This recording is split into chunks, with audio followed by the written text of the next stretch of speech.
meu nome é Daiane, sou aqui de Blumenau, Santa Catarina. Sou uma mulher com deficiência visual, baixa visão, em virtude, minha toxoplasmose foi em decorrência da toxoplasmose. Então, a minha mãe, naquela ocasião, né, há 38 anos atrás, o médico não pediu esse exame. Esse é um exame muito comum, muito rotineiro do pré-natal, mas que naquela ocasião não foi solicitado. Então, minha mãe não sabia, o médico tem um determinado período que ele falou, olha, vocês vão ter uma filha com deficiência, não sabemos qual vai ser. Então, minha mãe, aquela situação, né? Projetou uma filha que possivelmente, na expectativa deles, não teria uma deficiência, seria sempre do ponto de vista normal, né? Aquilo que os pais esperam dos seus filhos. Então, a partir do momento que é dito que eu teria uma deficiência, gerou toda essa preocupação, toda essa angústia. Eu nasci aos 7 meses, então já nasci ansiosa, dizendo assim, ó, não estou mais querendo ficar aqui. Eu quero ir para o mundo, tem muita coisa lá fora que eu quero extravasar. Então, nasci de forma prematura, logo já foi identificado a baixa visão. Eu sempre estudei em escola regular, escola pública, escolhi o serviço social, não tinha ainda muita informação ao certo do que seria o serviço social, mas eu tinha na minha veia essa sede de justiça, de inquietude, o desejo de transformar aquela realidade que circundava, que era uma realidade de pessoas que não tinham conhecimento dos seus direitos, porque ao longo da minha trajetória acadêmica, né, escolar, era negado o direito à inclusão, no sentido de toda a garantia da acessibilidade, então acompanhava essa peregrinação dos meus pais em busca do acesso às políticas públicas. Quando eu passei num concurso público também, isso ficou muito forte, do desejo naquela época de que eu não fosse inserida pelos gestores, e aí eu pensava, não, mãe, eu quero fazer esse movimento de fazer essas informações chegarem para as pessoas com deficiência, para que elas não passem por essas situações. As pessoas com deficiência têm que saber dos seus direitos. Eu lembro que era muito forte esse meu discurso. E aí escolhi o serviço social, então toda a caminhada dentro da profissão foi buscando pautar o meu fazer profissional em detrimento desse segmento. E hoje, então, eu sou assistente social aqui na Prefeitura Municipal de Blumenau, eu assessoro o Conselho dos Direitos da Pessoa com Deficiência, e, paralelo à atuação profissional, tem a minha militância política, né? Não necessariamente política partidária, mas política nos movimentos sociais. Então, estou envolvida, né, no movimento feminista de mulheres com deficiência, do coletivo feminista Ellen Keller. Depois eu vou deixar a indicação aí do coletivo para vocês acompanharem as produções que a gente tem, as discussões.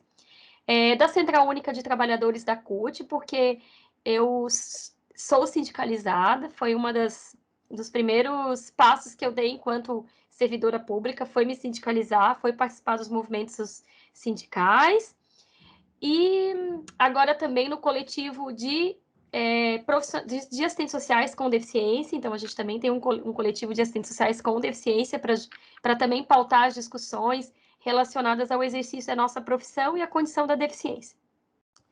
Bom, acho que a minha apresentação rapidinho, depois a gente vai conversando sobre o tema, o qual eu fui chamada aqui para conversar com vocês, e a gente poderia agora fazer uma escuta aí.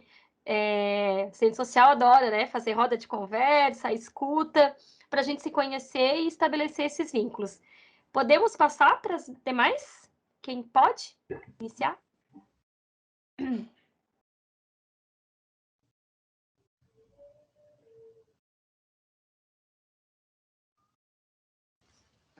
Bom, posso começar então, me apresentando.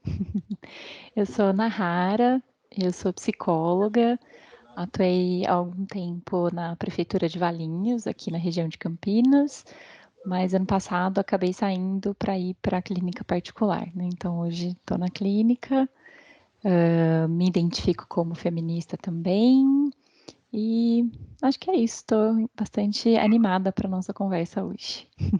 Seja bem-vinda. Obrigada. Prazer. Prazer é meu. Importantíssimo a psicologia, né? Eu fiz muita terapia, de vez em quando eu volto, então é um profissional e excelente também para os nossos cotidianos, né? Legal. Necessário. Quem mais?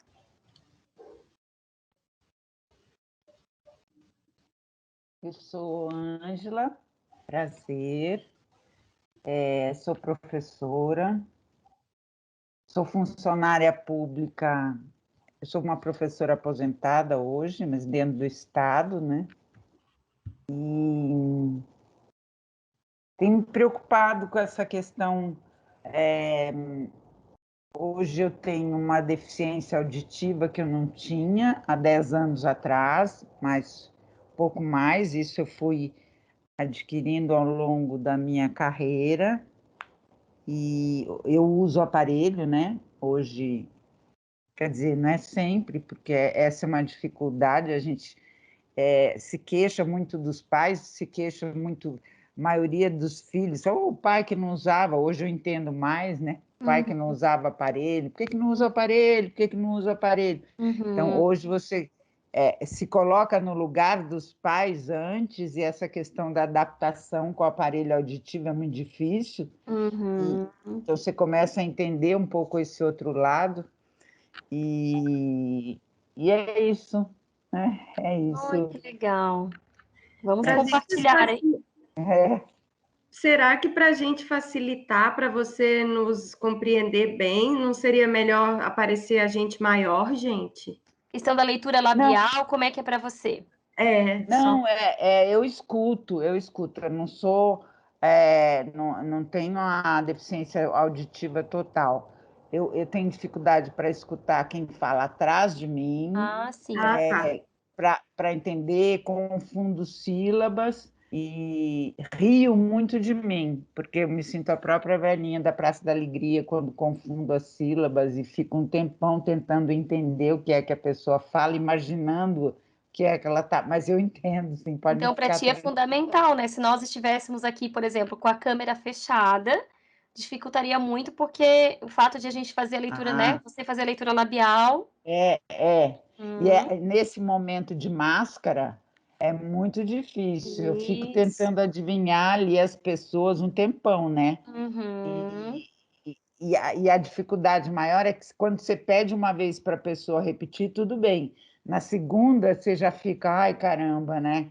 Mesmo você falando que tem dificuldade auditiva, uma vez uma fono me disse, né? O brasileiro fala com a boca muito fechada e baixo, né? Então, é difícil para quem tem a dificuldade, mas não se preocupem, eu entendo. Quando eu não entendo, eu peço para repetir. Podem ficar tranquilos, tá bom? Olha só, muito prazer, então. Sinta-se acolhida. Prazer. E a gente vai compartilhando essas estratégias aí de como a gente não deixar ninguém para trás no acesso à Tá bom, informação. tá certo. Obrigada. Obrigada.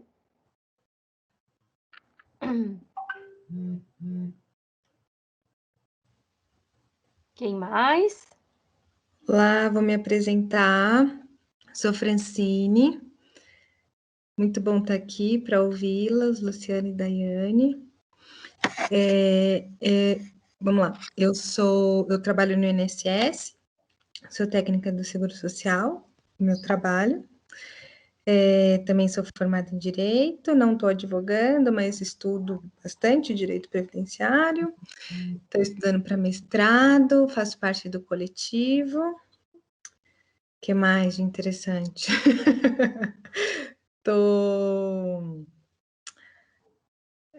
Não, acho que eu tô por enquanto é isso. Eu estou pesquisando em casa, não tenho parentes com deficiências, não. O que eu mais lidava com isso era no trabalho, né? E estou aqui para ouvi-las e compreender melhor tudo isso. Legal, seja bem-vinda. Obrigada. A gente está com algumas questões aí com os direitos previdenciários em relação ao BPC, né? Claro que o BPC não é da Previdência, ele é operacionalizado, né? Mas tem um grande desmonte aí do BPC, né? Sim, sim. Felizmente. Mas vamos conversando. Muito prazer. Sim, prazer. Finalizamos? Não, acho que não, né? Eu sou a Hilda. No momento eu estou aposentada, trabalhei como psicóloga com a inclusão de pessoas com problemas psiquiátricos, né? Através do trabalho, com geração de renda, né? E atualmente estou em casa crochetando. Minha inspiração é Frida Kahlo. Ah, Olha só! E, e, e é nela que eu me inspiro para fazer algumas coisas e para continuar lutando também, né? uhum. Olha, que bacana! Já temos tantas coisas em comum aqui com todas. Legal. Muito bom. E que bom que vocês, né? A outra colega também já falou da aposentadoria, né? Já conseguiram garantir o direito à aposentadoria. Foi antes da reforma, né? Foi antes, graças a Deus. Vamos lá. Obrigada. Eu que agradeço.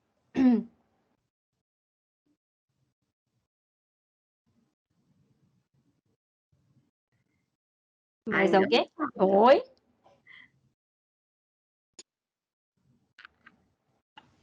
Vou falar, então.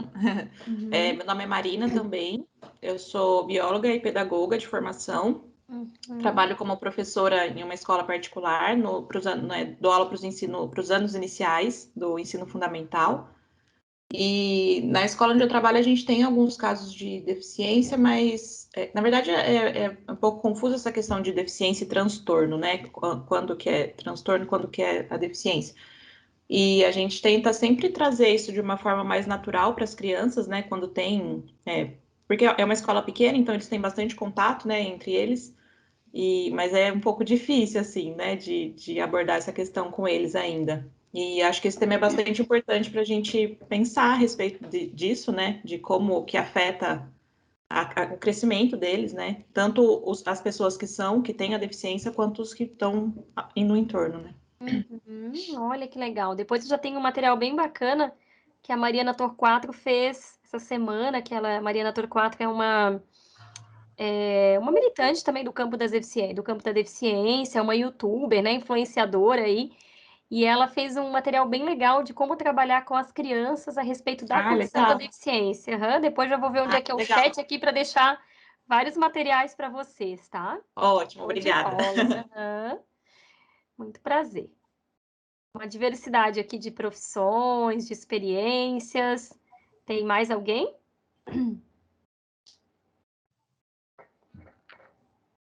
Minha Fê e a Vera, né? Quem vai? Vamos ver.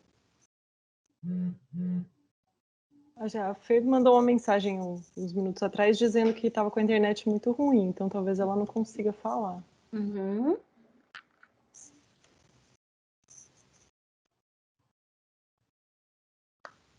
Dai, acho que podemos seguir, acho que elas não estão conseguindo. Tá, nem a Fernanda e nem a Vera, então, mas talvez elas vão deixar no chat ali alguma informação, ou quando elas sentirem que é possível, né, podem se apresentar. Reiterando, então, o agradecimento. Primeiro, dizer que eu achei lindo o nome do coletivo de vocês, ele é muito forte, né, muito representativo, e me sinto muito privilegiada de estar aqui nessa noite para compartilhar, para aprender e, de certa forma, nos fortalecermos, né, porque a condição da deficiência, de estar, né, enquanto pessoa com deficiência nesse mundo, ela perpassa por diversos aspectos que se entrelaçam também nas nossas existências, né?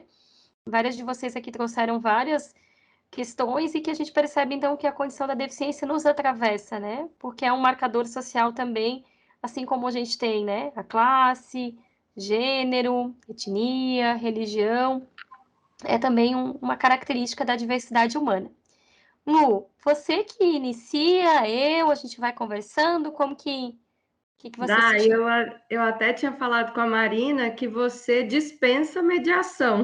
Não, imagina! E eu acho isso mesmo, eu acho que fale o que está aí no seu coração. Eu estou aqui no palco já te assistindo, junto com ela. Imagina. Lu, mas também quero te ouvir, tá? Porque a Lu, gente, ela tem uma característica, assim, muito interessante, que é, né, nossa aliada aí na resistência em relação à garantia dos direitos da pessoa com deficiência. E uma das características, uma das habilidades da Lu é a pesquisa, é a leitura, as contribuições que ela traz. Ela é fluente em inglês, então tem muitas produções do campo dos estudos da deficiência que a Lu também nos traz e que a gente pode ir fazendo essas trocas. Pode ser, Lu? Tá? Eu vou te interrogando também, certo?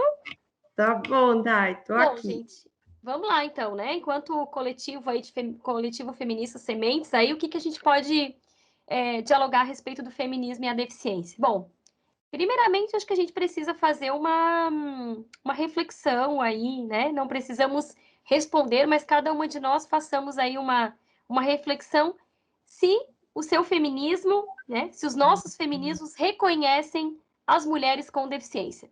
Tem uma campanha aí que depois também vou deixar com vocês, do coletivo feminista Ellen Keller, que faz esse questionamento. Por quê? A gente pergunta, né? Por que tem um coletivo feminista de mulheres com deficiência?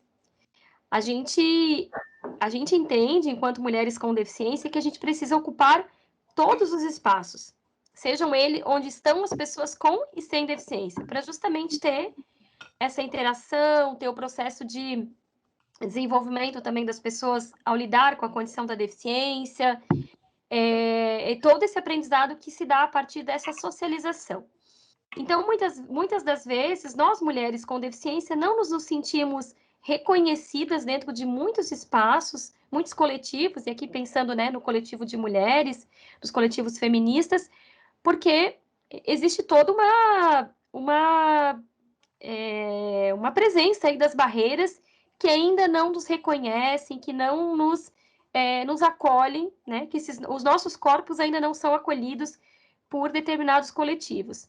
E muitas vezes não é por não querer, não é por não nos desejarem estar conosco, mas é pela essa ausência de oportunidades de interação, se a gente for, por exemplo, né, a partir do momento histórico e for fazer um recorte acerca do resgate histórico das pessoas com deficiência, nós somos muito privados do acesso às políticas públicas, como, por exemplo, da educação. Quando a Luciana falava, na infância, na minha adolescência, tive apenas uma amiga com deficiência que estudou comigo. Ou algumas pessoas relatam, olha, na escola eu não lembro de ter encontrado crianças com deficiência estudando comigo.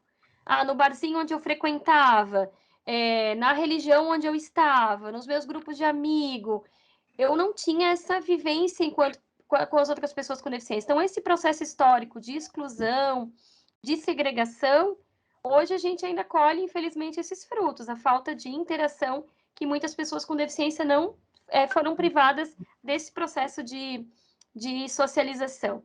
Então, à medida que a gente vai removendo as barreiras, sejam elas arquitetônicas, de comunicação, de atitude, nos transportes, né, garantindo uma maior acessibilidade, mas as pessoas com deficiência vão circulando nos espaços e vão ocupando os espaços que elas sim os desejarem. Então, a gente tem experiências, por exemplo, de determinados grupos que se reúnem, mas que, por exemplo, como é que espaço físico, claro, hoje com a pandemia, né? Mas que espaço físico que esse grupo se reúne? Ele é acessível? Como é que é a condição que garante esse acesso? Ele tem, por exemplo, a divulgação desse material, ele está em formato acessível? As imagens que a gente coloca lá para divulgar o nosso coletivo, ele tem uma descrição ou só está a foto lá? Que daí a pessoa cega, em virtude do leitor de tela que nós utilizamos, as imagens não são lidas pelo leitor de tela. Não existe uma tecnologia ainda que faça a leitura de fotos, a leitura de textos, sim, mas das imagens não. Então, a gente já começa por aí, tendo toda uma barreira no acesso à comunicação. Para as pessoas surdas, a gente pensou, por exemplo, de como acolher a comunidade surda, as mulheres surdas, para estarem conosco. As pessoas com deficiência intelectual. A gente tem pensado numa linguagem mais clara, numa linguagem mais acessível, numa comunicação mais simples para chegar e acolher essas mulheres com deficiência. Então, toda essa diversidade de corpos que existem na sociedade, a gente acaba não pensando porque não é comum para a gente essa convivência, essa interação. Mas é uma reflexão importante que a gente precisa fazer, e, claro, uma tomada de decisão, da forma como a gente vai acolher outras existências de ser e estar no mundo para fazer parte dessa discussão. E a gente percebe, por exemplo, que a gente consegue... às vezes a gente vê algumas pessoas dando um exemplo, porque tem as pessoas negras, LGBTQI+, e as pessoas de baixa renda e etc. E nós, pessoas com deficiência, ficamos lá no etc. A gente diz que às vezes a gente não consegue nem sair do etc. A gente é tão invisibilizado, a nossa existência ela é tão não reconhecida que não somos, às vezes, nem citados nos exemplos. Então, quem dirá nessa reflexão mesmo da nossa existência enquanto seres diversos. E aí, com todo esse processo de exclusão, de privação, a gente muitas vezes não vai ocupando esse espaço e vai sentindo a necessidade de ficar, muitas vezes, se organizar politicamente com os nossos pares para desenvolver estratégias para sair dessa bolha, para ocupar outros espaços, para falar sobre a condição da deficiência, para apontar os recursos de acessibilidade que são indispensáveis para a gente acessar as informações em equidade de condições. Então, o coletivo feminista Helen Keller, ele vem com essa proposta de incidir politicamente no debate acerca do feminismo, e aí trazendo esse recorte para a deficiência, para a questão da raça também. A gente discute bastante essa relação do feminismo com a classe social, com os outros marcadores sociais que vão nos atravessando. Porque nós temos mulheres com deficiência periféricas, negras, lésbicas ou trans, e que precisam ser acolhidas porque elas normalmente são triplamente muito mais vulnerabilizadas. Eu, por exemplo, sou uma mulher branca, eu reconheço esse privilégio de ser uma mulher branca, de certa forma, tenho hoje, né, um trabalho, tenho uma estabilidade financeira, tenho a minha casa, mas eu estou muito longe, né, e distante aí da realidade da grande maioria das mulheres com deficiência deste país, porque pobreza e deficiência, infelizmente, caminham juntas, né? Tem todo um custo aí da deficiência em detrimento da não oferta das políticas públicas, da não oferta da proteção do Estado perante a nossa existência. É importante, assim, a gente pensar que o feminismo ele teve uma contribuição muito importante para avançar na compreensão sobre o modelo social da deficiência. A gente tem uma perspectiva, é claro que ela ainda é muito presente, mas a gente tenta combater radicalmente sempre, que é esse modelo médico da deficiência, ou seja, olhar a deficiência como um problema pessoal, como uma tragédia pessoal, como algo que precisa ser curado, ajustado, reabilitado a ponto de trazer, por exemplo, para uma condição de um corpo normativo. Por exemplo, eu, enquanto uma mulher com deficiência, eu adquiri, em virtude da toxoplasmose, eu tenho várias cicatrizes no olho direito, no olho esquerdo eu não tenho nenhum resíduo visual, e no olho direito uma média aí de muita cicatriz, uma média de 5 a 10% do resíduo. Mas é muito subjetivo falar da questão de números, assim, do que eu enxergo, porque tem toda uma questão subjetiva da forma como eu fui estimulada, dos serviços de reabilitação que eu acessei, e essa questão do modelo médico, ele tenta sempre a cura. E a minha deficiência, até o momento, ela é irreversível, não tem nenhum procedimento médico que vai fazer retirar essas cicatrizes lá na retina. Mas os meus pais, com toda uma questão de muita questão até religiosa e também da falta de conhecimento, tinham aquela vontade de curar, trazer a cura. Os meus pais me levaram para todo o Brasil, assim, para diversos lugares do Brasil, procurando essa cura. Então, na visão deles, eu só ia ser plenamente feliz ou capaz de realizar as minhas atividades se eu fosse curada. Mas, à medida que as discussões foram acontecendo, as políticas públicas foram evoluindo, as discussões a respeito da deficiência foram se modificando, eles foram tendo que compreender que não, olha, não existe cura para sua filha, mas ela precisa ser estimulada para ganhar funcionalidade nesse resíduo que ela tem. Ela vai precisar acessar recursos de acessibilidade, tecnologias, vai ser inserida na escola regular com as outras crianças, vai se desenvolver, vai precisar ser desenvolvida para estar em igualdade de condições com as demais crianças. Então, meus pais sossegaram um pouco nessa coisa de buscar a cura e, opa, vamos buscar, então, ganhar essa funcionalidade para o dia a dia dela. Então, desenvolver a autonomia, a independência, para eu poder estar aí na sociedade, porque eles sabem que eles um dia vão, infelizmente, vou perdê-los e que eu vou ficar aí sozinha no mundo, né? Sozinha, modo de dizer, né? Mas praticamente isso. Eu sou dona da minha vida, das minhas escolhas. E todo esse embate foi muito difícil. Aí que vem o processo terapêutico aí da psicologia, para a gente se fortalecer, como que a gente vai se posicionar em relação a essa tomada de decisões, as questões de superproteção que nos atravessam muito, aí fazendo um recorte para a questão de ser mulher, então isso tem um aspecto muito forte, porque tem as questões da sexualidade, porque horas nos veem, por exemplo, como assexuadas, né, ela não tem esse direito de viver a sexualidade, ela é muito frágil, muito menina, ou horas, por exemplo, ela é hipersexualizada, né, a gente tem que cuidar, porque daqui a pouco vai dar trabalho. Então, essas questões da sexualidade também sempre nos atravessam muito por conta de toda essa superproteção e desse preconceito que os pais têm em relação aos filhos com deficiência. Isso de todas as deficiências, né? Umas mais, outros menos, mas isso é muito forte também. Isso é muito prejudicial, porque a superproteção, em alguns momentos, ela também atua como uma negligência, porque ela priva de viver muitas situações, ela também negligencia você de determinados direitos. O direito aí por exemplo, que a gente falou, né? Da liberdade, da sexualidade, de fazer as tuas escolhas.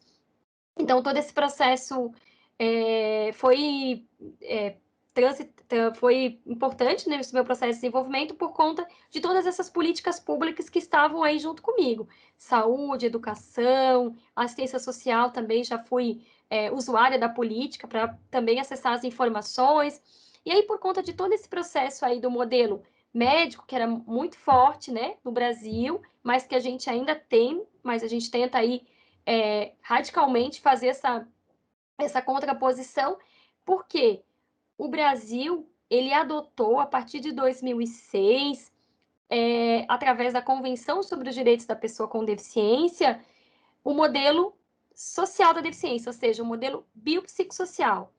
Ou seja, o impedimento, ou seja, a questão aqui do resíduo visual, da minha baixa visão, ele existe, ele não é negado, mas ele precisa ser observado do ponto de vista da interação com as demais barreiras que me colocam em condições desiguais com as outras pessoas, ou seja, as barreiras que estão presentes aí, que a gente conversou um pouquinho antes.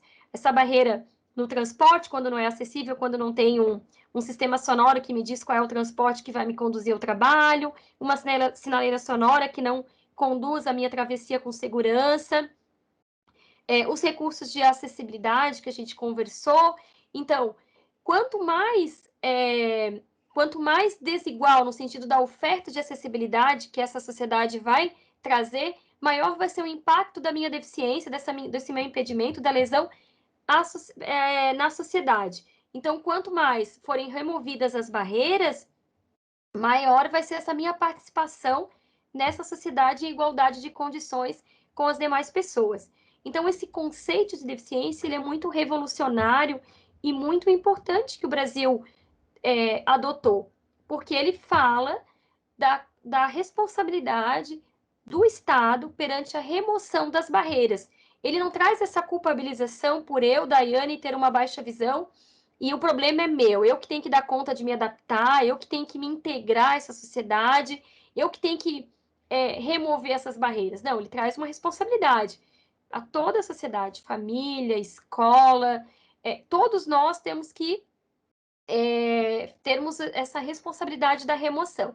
Então, é um conceito relacional, porque ele relaciona o impedimento juntamente com as barreiras. Em 2015, inclusive hoje, né, a Lei Brasileira de Inclusão, 6 de julho de 2015, ela foi sancionada, é também conhecida como Estatuto da Pessoa com Deficiência.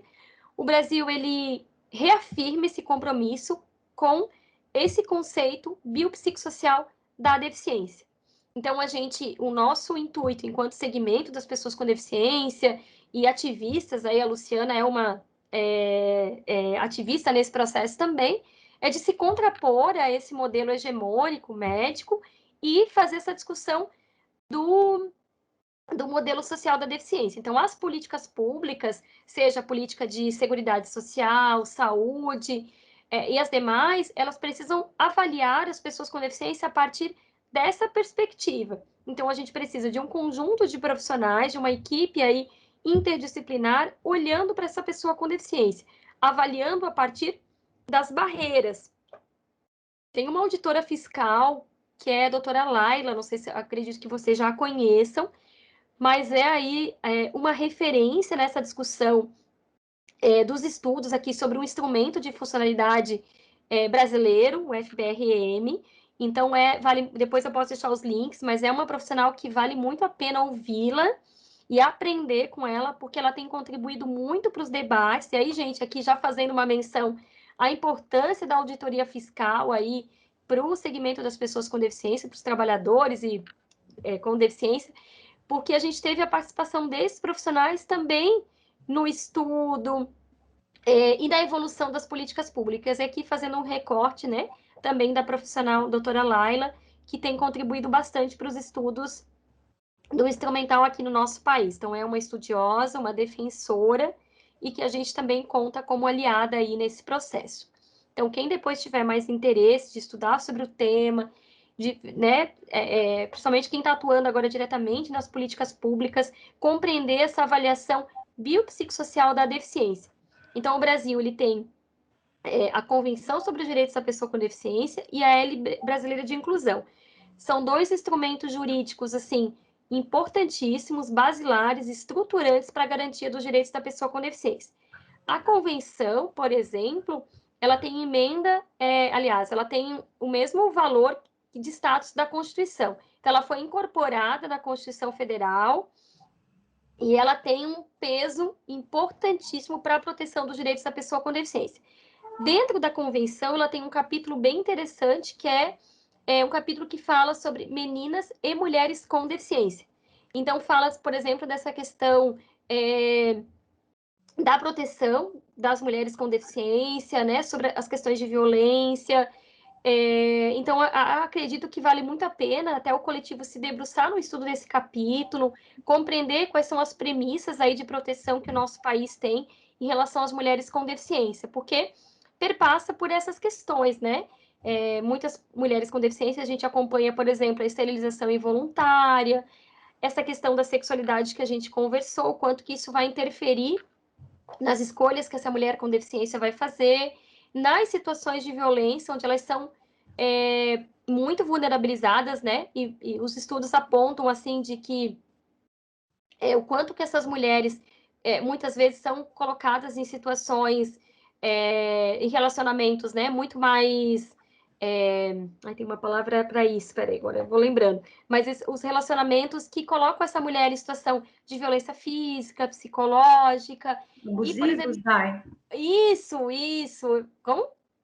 Relacionamentos abusivos? Abusivos, isso, relacionamentos abusivos. Porque ainda o companheiro diz assim, quem é que vai acreditar em você que eu tô te maltratando? Porque a gente sabe que o agressor não tá estampado na cara dele que ele é um agressor, né?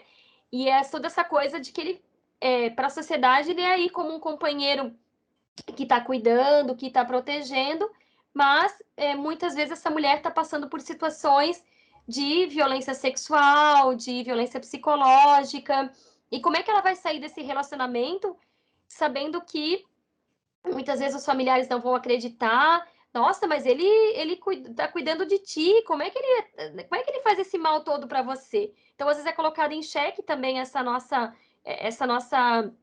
questão, né? A gente já teve mulheres que foram abusadas, foram vitimadas aí do processo de violência, e que em alguns momentos não foi, por ser uma pessoa com deficiências, ela não pôde, as provas não foram reconhecidas, não acreditaram na narrativa da mulher com deficiência que ela estava vivenciando uma situação. Então, a gente vivencia várias questões, vários mitos também em relação à maternidade, à deficiência, né? Teve uma amiga minha que engravidou, faz todo esse planejamento aí, andando no ônibus, pegando, né, o seu transporte, e a pessoa, mas olha, quem é que fez isso contigo? Né? Porque não, a pessoa entendeu que ela não tinha capacidade de amar, ser amada e de, né, ter um companheiro aí próximo de você. A gente tem mulheres que exercem a maternidade, que muitas vezes não acreditam nesse potencial, a família vai querer, às vezes, tomar determinadas decisões. Se para as mulheres sem deficiência isso é muito forte, né, da influência da família, da sogra, da cunhada, enfim, imagina de uma mulher com deficiência que tem esse desejo, né, de engravidar e acompanhar o desenvolvimento do seu filho, é colocado também em xeque, né? Bom, falando da contribuição, então, do feminismo em relação à deficiência, é interessante a gente colocar que foi um movimento de mulheres com e sem deficiência, mas principalmente sem deficiência, que foram as mães de pessoas com deficiência, que colocaram em xeque essa questão do modelo social da deficiência, dizendo assim, por exemplo, que é o modelo teórico da deficiência, é a segunda geração. A gente tem os primeiros teóricos da geração da deficiência, que foram homens brancos com deficiência física.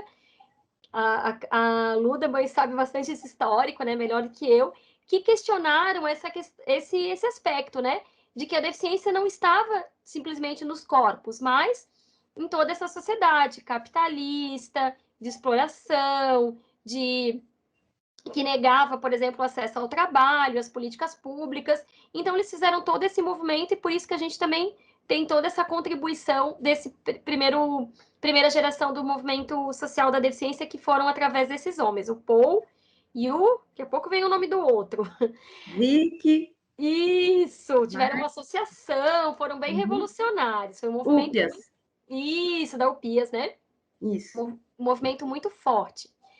Aí as mães de crianças, aliás, mães de mulheres com deficiência, de pessoas com deficiência, elas questionaram, elas disseram, olha, a gente entende que sim, é importante remover as barreiras, que é importante que a sociedade reveja aí a sua forma de lidar com a deficiência, mas a gente precisa entender que não necessariamente removendo todas as barreiras, a gente vai ter um cidadão, uma cidadã completamente plena e independente. A gente precisa entender que não existe esse conceito, isso que a gente busca, dessa independência, dessa autonomia. Ninguém é unicamente pleno e autônomo nessa vida. Em algum momento, em alguma circunstância da nossa vida, a gente vai precisar de ajuda, a gente vai precisar de apoio. Então, elas trouxeram o conceito de interdependência, que é essa relação que muitas pessoas com deficiência precisam de apoios para determinadas situações. A gente tem, por exemplo, pessoas que vão estudar, vão trabalhar, vão exercer maternidade, mas para algumas funções do seu dia a dia, elas vão precisar de apoio, seja de um cuidador, seja de algum familiar, né? Seja se elas vão contratar esse cuidador, se é algum familiar, mas alguém vai precisar fazer esse suporte. Claro que sempre em detrimento a partir das escolhas, né, desse processo de relação dessa pessoa com deficiência com essa pessoa que está prestando esse cuidado. Então, as teóricas da deficiência, né, as feministas, elas trouxeram esse conceito da interdependência, trazendo também essa discussão, né, da intersecção, falando, por exemplo, muito forte isso da deficiência com gênero, classe, raça. Então, foi muito importante, a gente disse que foi através do feminismo que a gente conseguiu avançar nesse debate a respeito desses conceitos, né, da interdependência, e também pensar a questão da proteção social, desse cuidado como um ato de justiça social. E pensar que esse cuidado ele precisa ser dado e garantido pelo Estado. O Estado provê essa garantia. Porque muitas vezes, aliás, grande parte das vezes, a gente precisa fazer essa escolha de quem vai ser essa pessoa que vai fazer esse cuidado. Porque não necessariamente é o familiar, mas a gente pode, inclusive, fazer a contratação desse profissional e o Estado garantir esse subsídio para garantir essa proteção. Porque a gente tende a sempre, por exemplo, trazer todo esse cuidado para o ambiente familiar, trazer muitas vezes para as mulheres, esse cuidado não remunerado, e aí o Estado se isenta de garantir também essa proteção para essa pessoa com deficiência. Então, as teóricas feministas, né, dos estudos sobre a deficiência, eu vou deixar também os materiais para vocês lerem, elas são fantásticas, trazem essas reflexões para a gente. Eu ainda estou me apropriando desses estudos. Tem, inclusive, se vocês tiverem interesse, tem um núcleo de estudos sobre a deficiência, o NED, que é aqui em Florianópolis, mas hoje, de forma remota, a gente consegue se conectar, né? E a gente tem tido a oportunidade de fazer esses estudos no campo da deficiência através desses estudos. Então, a psicologia é uma área hoje que tem contribuído bastante sobre os debates sobre a deficiência. A gente tem também a Anaí Guedes, que é uma antropóloga catarinense e que discute muito, aí eu vou falar do capacitismo depois, para não ser tão cansativo. Então, eu estou, assim, me apropriando também desses debates, porque a gente vai sentindo a necessidade de incorporar nas nossas discussões, nas nossas lutas, nas nossas militâncias, outras formas também de olhar para a concepção da deficiência. Então, fugindo desse padrão hegemônico que o nosso país tanto ainda almeja não, né? Tenta buscar, porque a gente sabe que o ato médico também é muito forte, essa verdade absoluta do médico, né? E a gente vem, então, com esse intuito de buscar toda essa contribuição do campo de estudos sobre a deficiência, que começou aqui no Brasil por volta do ano 2000, né, com a antropóloga Anaí Guedes. A gente tem um professor também da UFSC, porque eu vou lembrar o nome dele, que também foi um estudioso, hoje é a professora Marivete Gesser. Então, tem muitos estudiosos que vêm pautando essa discussão para a gente.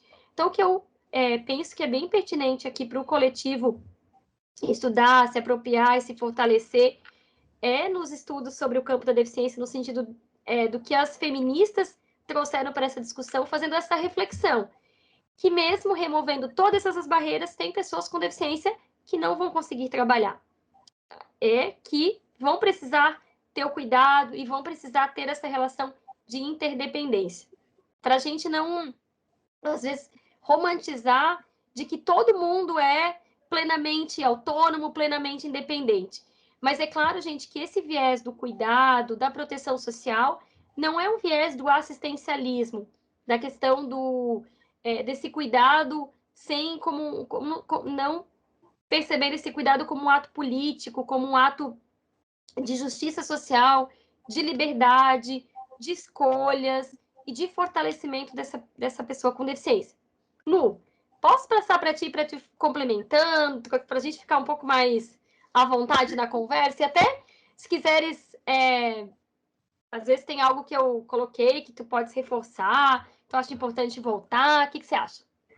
Dai, cada vez que eu te ouço, você está mais avançada nos seus estudos teóricos, viu? Não. Eu vou ter que correr atrás de você. Não. Mas, complementando o que você falou, é importante falar que a nossa legislação ela já absorveu essa crítica feita pelas mulheres com relação ao conceito social da deficiência, como disse a Dai. Na nossa legislação, diz que não se pode exigir da pessoa com deficiência, pode ser considerado discriminatório, aptidão plena. Então, isso que a Dai falou é bastante importante. A primeira geração trouxe, basicamente, 3 conceitos muito importantes, eu acho, né? O primeiro, surgiu na Inglaterra esse movimento, falam que na Inglaterra e nos Estados Unidos, nas décadas de 60 e 70, e na época da Inglaterra, eles estavam discutindo como se fosse o nosso benefício de prestação continuada. Então, eles criaram um grupo para conseguir fazer passar no parlamento o pagamento desse benefício a todas as pessoas que tinham deficiência, de forma, vamos dizer assim, equânime e indiscriminada. Todo mundo tem a deficiência, ou seja, tem um impedimento, que era considerado impedimento, vai receber o benefício. E eles perderam. Então, quando eles perdem e vão recriar o grupo que vai voltar a lutar por esse benefício, vem esse grupo de pessoas com deficiência física, como disse a Dai, são homens.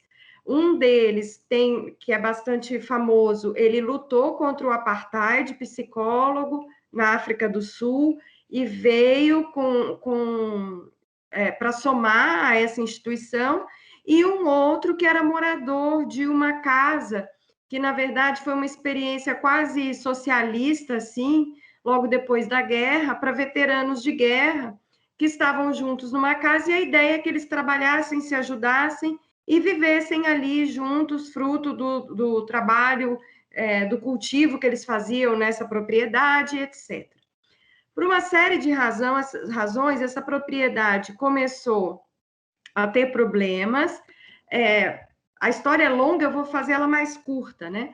Mas eles entenderam que para conseguir apoio, para conseguir, entre aspas, uma respeitabilidade para o que eles estavam pedindo, eles constituíram um comitê para cuidar dessa casa, e esse comitê envolvia pessoas sem deficiência.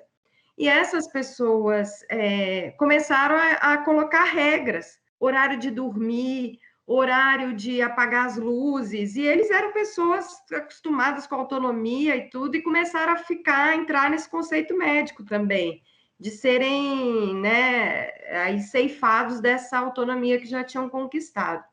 Então, esse grupo da UPIAS falou assim, olha, nós perdemos, primeiro, vocês colocaram para lutar por esse benefício pessoas especialistas sem deficiência, que não sentem a opressão da deficiência pelas barreiras que eles têm que ultrapassar, sem uma ligação forte com a causa. Eles conheciam de orçamento, eles conheciam de benefício de prestação continuada, mas eles não conhecem da deficiência. Então, aí surge o nada sobre nós sem nós. Então, nós vai discutir benefício, a gente vai envolver obrigatoriamente as pessoas com deficiência também. Outra questão que eles trouxeram, então, muito forte, foi o conceito, a deficiência não está no eu, está no nós. Não existe política pública para nós e para eles, existe política pública e acessível a todas as pessoas. Mas eles trouxeram junto, apesar desse conceito, ele, como a gente diz, ele tem um apelo muito forte, ele faz a gente querer lutar, colocar abaixo as barreiras e tudo, ele traz uma falsa sensação que o movimento feminista depois trouxe, que é a utopia da independência total. É a utopia de um mundo sem barreiras e, portanto, sem deficiências. E aí, aí há essa parte, né, esse momento que eles falam, peraí, mas mesmo que a gente zere as barreiras, ainda há um impedimento, e que é parte nossa. E cada pessoa com deficiência é uma pessoa diferente e sente de forma diferente esse impedimento. Tem pessoas que têm que vivenciar um luto por esse impedimento. Tem pessoas que, sim, sem barreiras, pode ser que elas tenham uma vida como se não fosse necessário outras tecnologias assistivas, apoios, acessibilidade.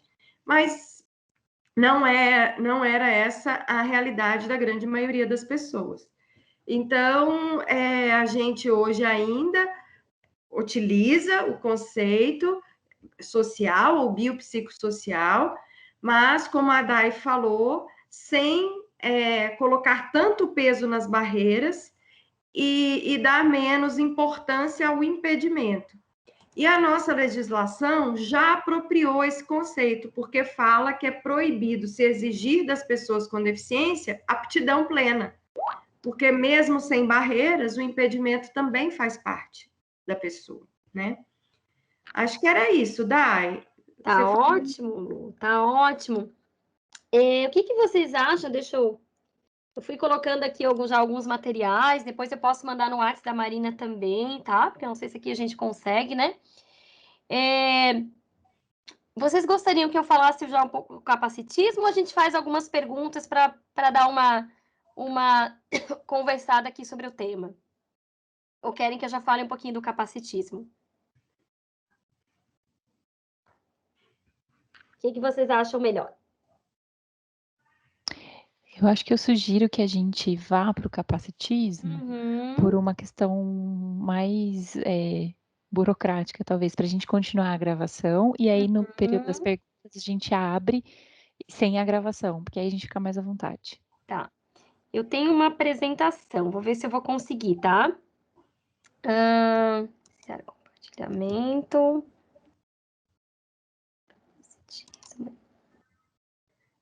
Calma aí, gente. Eu não sei porque esse aqui eu nunca usei, né? Calma aí. Ele é diferente, né? Peraí. Reagir, compartilhar a tela. Deixa eu ver, ele tá aberto aqui, o meu aqui. Acho que não dá para ver ainda, né? Tá dando para ver a tela, mas... O que eu ainda não escolhi, eu acho que eu preciso compartilhar, né? Deixa eu ver aqui.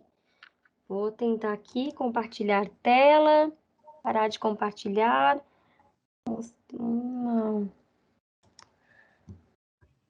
Peraí. Está gravando. O modo conferência foi habilitado. Gente, baixa a visão aqui. Mas qualquer coisa eu vou falando, depois eu mando a apresentação, tá? Pra gente... Calma aí. Deixa eu ver. Acho que não é da baixa visão, não, Dai. O problema é que é difícil mesmo. É difícil, né? Será que foi, não? Acho que não, né? Eu acho que aqui, tá. para mim, tá preta a tela. Tá preta? Jesus amado. Então, eu vou fazer uma última tentativa aqui. E aí, senão a gente... Quer que eu tente, Dai, e vejo? Deixa eu ver aqui se eu consigo alguma coisa compartilhar. Vamos ver. Não, para mim nem aparece para clicar. Não? Ai, como eu fico frustrada, né, gente? É porque eu acho que você tem que ser do Skype Premium para poder fazer isso. A gente entrou como convidada? Aham. Eu também. Eu acho que não dá, não, porque eu aprendi, acho que pelo Zoom, só você tem que ter, sei lá. Como se fosse uma autorização, né? Tá. Mas não tem problema, tá, gente? Vamos embora, porque depois eu consigo também mandar e tudo certo, tá? Gente, a questão do capacitismo, né? Ele é um termo, assim, que a gente tem utilizado cada vez mais por conta da necessidade de caracterizar esse conceito que fala das opressões em relação à deficiência, né? Assim como a gente tem, por exemplo, o racismo, o sexismo, o machismo, a gente também precisava trazer essa conceituação.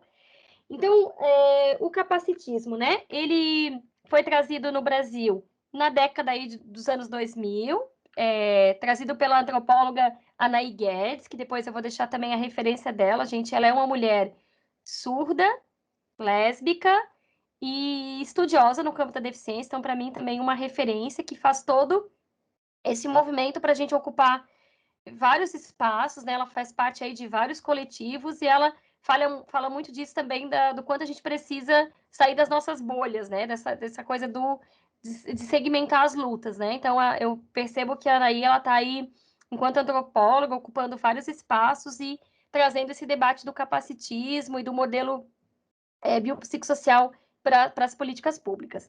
O capacitismo, né? Então, ele veio dos Estados Unidos, né? Lá já se discutia, desde os anos 80, e claro, né? No Brasil chegou um pouco depois, tudo mais atrasado. Então, lá nos movimentos dos anos 80, os movimentos de pessoas com deficiência já fazia esse debate em relação ao capacitismo. Ele é o preconceito contra a pessoa com deficiência. Por isso, gente, que já tem essa palavra do capacitismo, né? Do incapaz. Porque é a concepção que se tem que a gente não é capaz, que a gente que é colocada em xeque, então, a nossa capacidade de ser e estar nesse mundo. A Anaí, né, em 2006, aí nos estudos dela, ela afirma que o capacitismo é o julgamento moral que associa a capacidade unicamente à funcionalidade de estruturas corporais. Então, ela traz esse recorte aí para a funcionalidade desse corpo. O fato de eu ter um corpo com deficiência é colocado em xeque a minha capacidade. O capacitismo, ele se apresenta como uma forma de discriminação das pessoas com deficiência. Então, ele se materializa através de atitudes preconceituosas que hierarquizam sujeitos em função da adaptação de seus corpos, um ideal de beleza e capacidade funcional. E aí, gente, tem essa questão dessa estrutura capitalista, né, que busca esse corpo normativo, esse padrão que tanto se busca. E é claro que os nossos corpos com deficiência, eles assustam muito, eles causam muito estranhamento para essa sociedade que cultua tanto um corpo normativo. A lógica do capacitismo, ela está atrelada na ideia de uma padronização e hierarquização de corpos funcionais, denominado como corpo normatividade. Então, se a gente for pensar, por que o nosso Brasil, por exemplo, nosso país, é campeão de tanta realização aí de cirurgias plásticas, as indústrias aí de cosméticos, de tratamentos aí de beleza, estética aí tão em alta, né? O quanto que o Brasil acaba cultuando tanto essa busca desse padrão de beleza. E aí, claro, nós, mulheres com deficiência, pensando aqui, fazendo esse recorte, o quanto que essa nossa diversidade de corpos, né? Porque a deficiência ela é entendida como uma característica da diversidade humana, ela acaba sendo colocada aí em razão aí de fruto de discriminação em razão dessa característica. Então, a sociedade ela busca, né? Esse padrão único da pessoa, os corpos que devem ser consertados ou curados, né? Aquilo que eu fui trazendo para vocês. A deficiência, então, ela não é doença, então ela é uma característica da pessoa, né? Sempre se tem esse olhar que é deficiente, tem deficiência, é uma pessoa doente, é uma pessoa frágil, é uma pessoa que precisa ser curada, consertada. O capacitismo é fantasiado de boas intenções, às vezes de cuidado, de proteção, de camuflagem da deficiência. Então, às vezes ele é muito sutil. Às vezes é uma fala, um comentário, uma atitude, a gente vai perceber que por detrás dessa narrativa tem toda aí uma intenção de se discriminar em razão da deficiência. Aí eu vou pensar aqui com vocês, aí vamos lembrar se nós também não somos capacitistas no nosso dia a dia. Eu digo nós porque eu também, enquanto ser humano, porque ele está estruturado na nossa sociedade, né? O capacitismo, assim como o capitalismo, né? É uma estrutura aí da sociedade, por conta de todos esses processos históricos que a gente foi conversando, a gente acaba reproduzindo. Então, a gente tem que fazer sempre esse movimento de se perguntar. A questão da infantilização, gente, é muito rotineiro para mim, eu ir em algum lugar, eu com meu namorado cego, e as pessoas começam a nos infantilizar. Tudo é no diminutivo. Coloca a mãozinha aqui, senta na cadeirinha aqui, pega o garfinho aqui, como se nós fôssemos crianças. Então, a infantilização é muito, muito forte, né? A falta de acessibilidade, então, também é capacitista quando uma cidade, uma estrutura de trabalho, quando ela não garante a condição de acessibilidade. Esse herói e heroína, né, gente? Isso é muito forte. A Dai é uma heroína. Gente, uma heroína por quê? Porque eu trabalho, porque eu estudo, porque eu namoro, porque eu quero ser, assim como qualquer outra pessoa, fazer escolhas, participar dessa sociedade. E a mesma sociedade que diz que eu sou heroína é a mesma sociedade que não garante acessibilidade para mim. Então, é uma contradição, né? Esse símbolo, assim, de trazer a pessoa com deficiência como se fosse uma heroína. O fato de arrumar a cama, alguém já diz, nossa, como ele é guerreiro, ele arruma a cama. Daí, né, gente, isso não me faz diferente das outras pessoas. Essas perguntas importunas, assim, gente, eu sou super tranquila de responder, de falar sobre a deficiência. Mas é que essas perguntas, às vezes, elas são tão invasivas no sentido de, às vezes, até questionar questões que, por exemplo, outras pessoas sem deficiência, você também faria essa pergunta? Você seria tão invasivo para as outras pessoas sem deficiência? Então, essa coisa das perguntas também a gente precisa ficar atento, né? Essa cura da deficiência, gente, isso é muito. Ah, vou te levar para a igreja, vou levar para o benzedor, vamos lá comigo para não sei, vamos tomar um chá, não sei do que. Sempre essa coisa, né? Não tem como arrumar esse teu olho, sempre essa coisa da cura, né? Isso é muito forte. Essa coisa do coitado. A gente tem um áudio aqui em casa, meu namorado Rick, se acaba o zelador aqui do prédio esses dias. Eu fui pedir para ele orientar o Paulo a levar o lixeiro aqui no prédio, para o Paulo conhecer os espaços aqui do condomínio. E eu falei, Paulo, eu vou combinar aqui com o zelador, ele vai te explicar onde é o lixeiro, porque é tu que vai ter que assumir essa função aqui em casa. Ah, tá bom.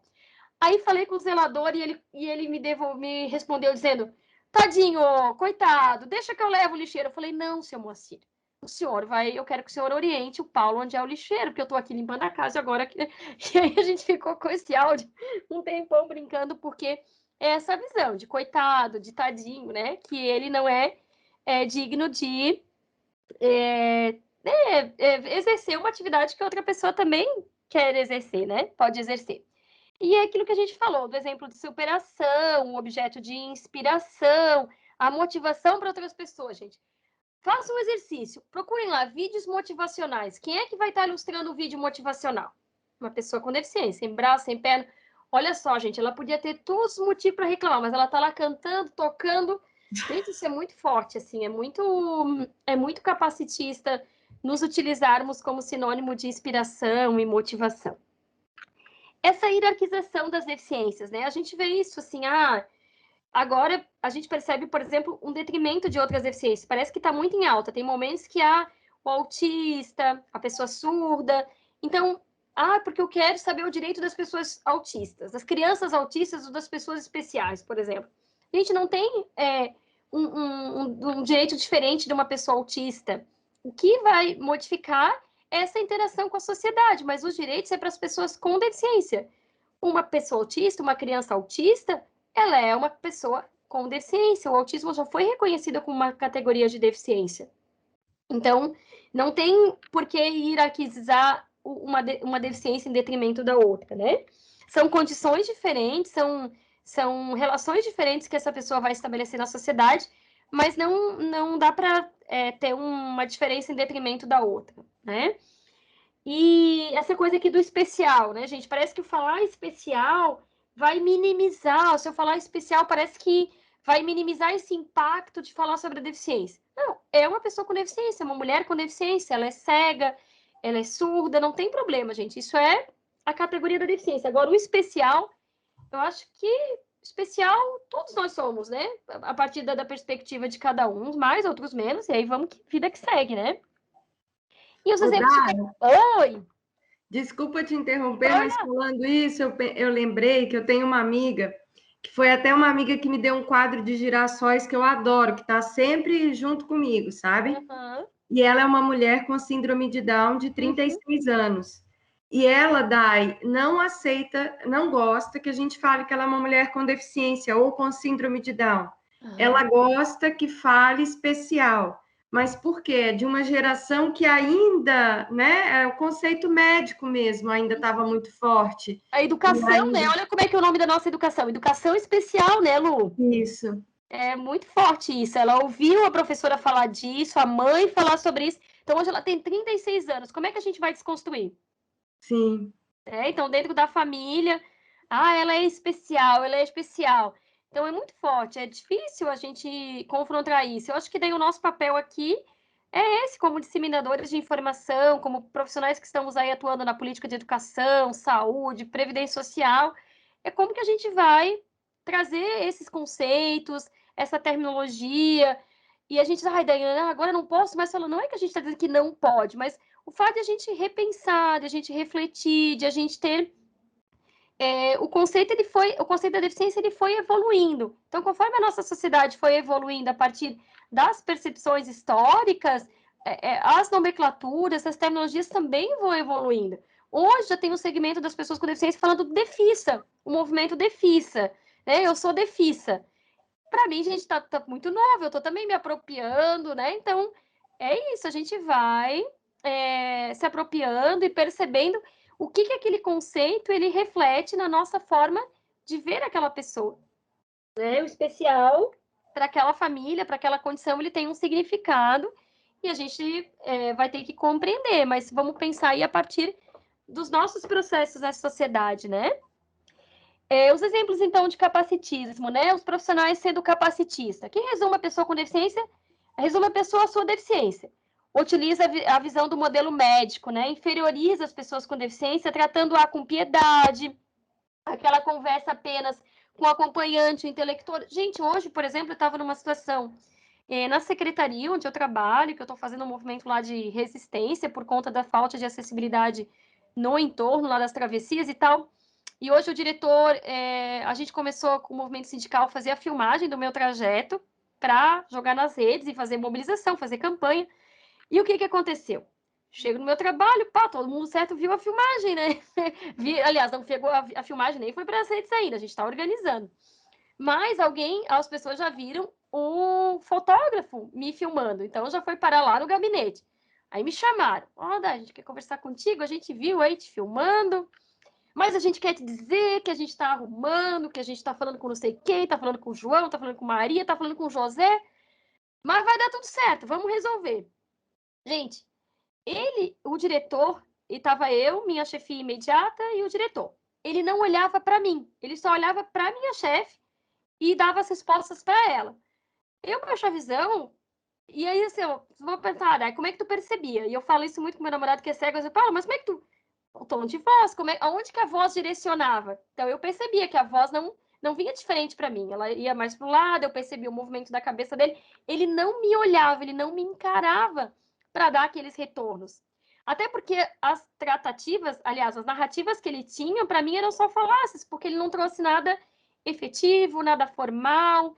Tudo que eu documentei junto à secretaria até agora não tive nada formalizado, né, das irregularidades que eu apontei através de um relatório. Então, isso foi mexendo muito comigo, assim, né, da forma como ele se posicionou, e aí eu fui, né, me posicionando, fui falando, mas percebi que, assim, né, gente, era uma forma aí de me intimidar para dizer, não precisa desse vídeo, tá? A gente vai dar um jeito, né? Mas, enfim, vamos seguindo. O questionamento da capacidade laboral. Então, a gente é muito questionado se a gente vai produzir nos nossos espaços de trabalho. Eu já passei por situações de perícias médicas, né? Sempre aquele perícia médica. Do profissional perguntar, eu, assistente social, como é que eu vou fazer visita? Como é que eu vou até a casa da família? Eu falei, olha, até a casa da família, quem vai me levar é o motorista. Ele leva eu e outras assistentes sociais também. Lá na casa da família, eu vou realizar as intervenções a partir dos instrumentais técnico-operativos que o serviço social me propiciou. Vou fazer escuta, vou fazer observação, vou fazer acolhida, vou fazer intervenção. Esse vai ser meu trabalho técnico. Dirigir, o serviço social não tem essa cadeira ainda. Então, assim, gente, é muito forte isso. Então, se a gente não tiver muito atenta, eles questionam muito e inclusive, cesseiam esse nosso direito a trabalhar. A Lu sabe mais do que eu, né? A falta de acessibilidade, né? Isso que eu estou falando aqui nos espaços de trabalho. Hoje eu atravesso numa rua muito perigosa, gente. 3 fileiras de carro. Não tem sinaleira sonora, não tem redutor. É um espaço que não circula muita gente ali para as travessias. E eu quase sofri um acidente ali faz 3 semanas.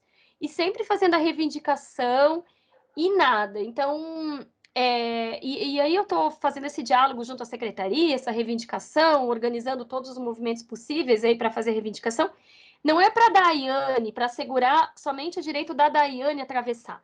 É assegurar o direito a todos na cidade de Blumenau a terem uma cidade que acolha a existência de corpos com deficiência. Corpos com mobilidade reduzida, que são as pessoas idosas, pessoas obesas, pessoas que carregam carrinho de bebê. Então, quando a gente reivindica acessibilidade não é unicamente para a Daiane, mas é para toda a sociedade que vai usufruir daquela cidade acessível. E aí a gente precisa, né? Quando nos é negado essa falta do acesso ao trabalho, à educação, que aí, gente, nós já tivemos nesse governo, né? O interesse e, assim, de forma muito avançada até, o desejo de fazer a implantação da segregação das crianças, dos estudantes com deficiência.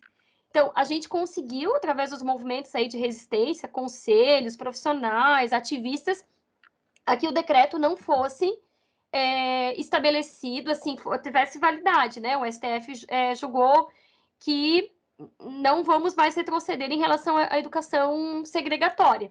Mas, na prática, a gente percebe já algumas iniciativas desse governo que está de retroceder em relação à segregação, ou seja, escolas para pessoas com deficiência, a gente voltar lá na década de 70, 80, da segregação de crianças com deficiência.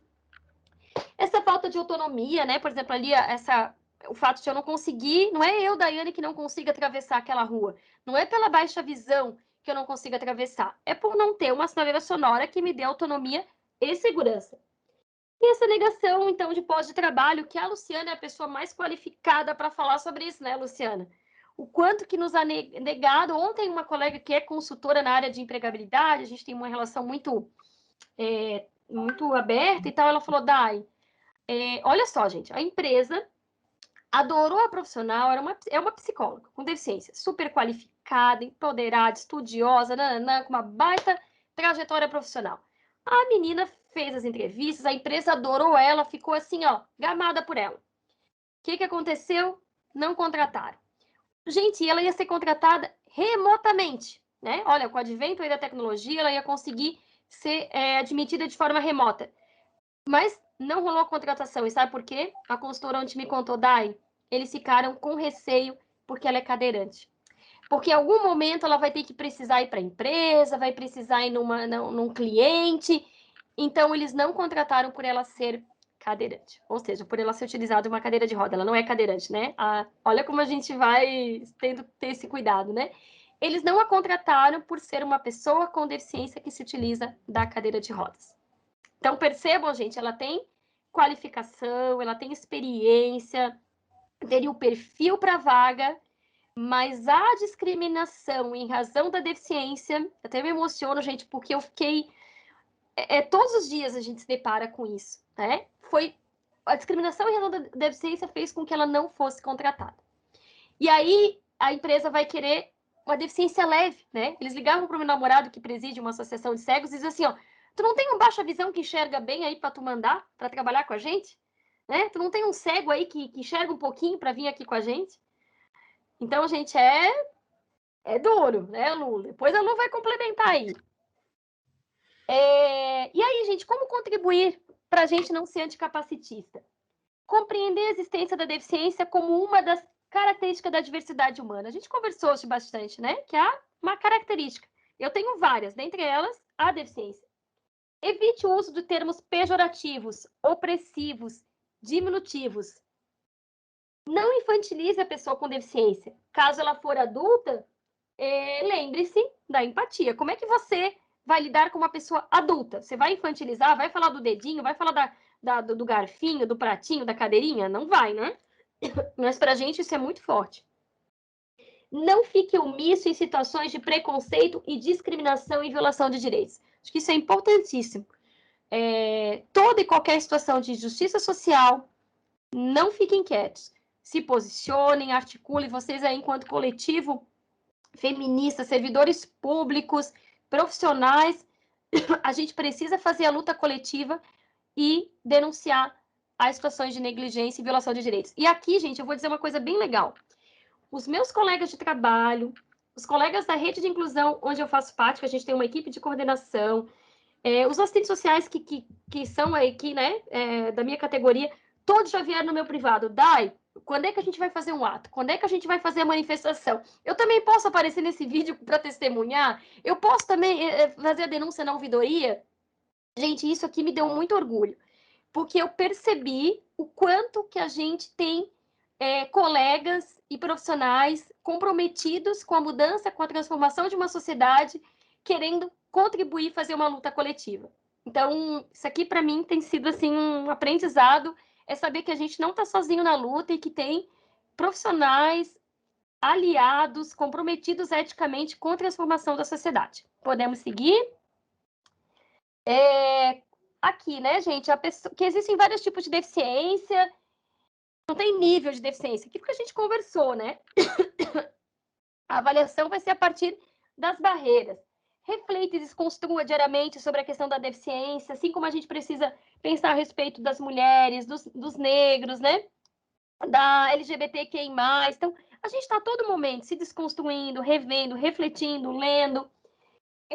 Defina a garantia da acessibilidade, né? Realizando a questão das imagens,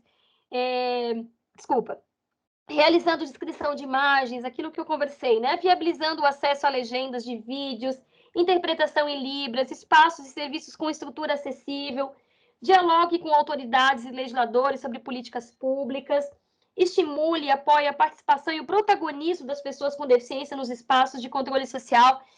O nada sobre nós sem nós. Sempre envolva a pessoa com deficiência na tomada de decisão, né? Tudo que nos afeta, tudo que envolve a nossa existência, a gente precisa ser convidado, a gente precisa ser acolhido para fazer essa construção. Então, isso é bem importante também no nosso espaço profissionais, de militância, de resistência, acolher a escuta, né, e a contribuição das pessoas com deficiência.